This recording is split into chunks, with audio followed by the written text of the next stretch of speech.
అందరికీ నమస్కారం. ఈ వీడియోని చివరి వరకు చూడండి. అమ్మవారి ఆశీస్సులు ఎల్లప్పుడూ ఉంటాయి. లైక్ చేయండి, సబ్స్క్రైబ్ చేయండి. అమ్మవారు ఏ పనిలో ఉన్న తోడుగా ఉంటుంది.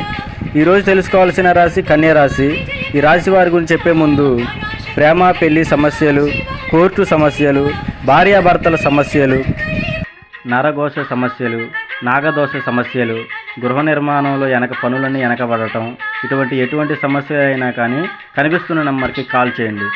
కన్యా రాశి వారి గురించి చెప్పాలి అంటే వీరికి కుటుంబం పట్ల అజాగ్రత్త ఎక్కువగా ఉంటుంది. వీరి కుటుంబం పెద్దల మాట అస్సలు వినరు. వీరు చేసే పని వీరికే రైట్ అని చెప్పి అలాగే ఉంటుంటారు. వీరికి స్నేహితుల నుంచి చెడు పనులు అలవాటు అవుతాయి. వీరు చేసే పని విషయంలో ఎప్పుడూ కూడా ఎవరి మాట వినరు. అలాగే స్త్రీ పురుష వశీకరణ చేయబడిన గుప్త నిధులు తీయబడును. ఎటువంటి సమస్యలైనా కానీ పైన కనిపిస్తున్న నెంబర్కి కాల్ చేయండి.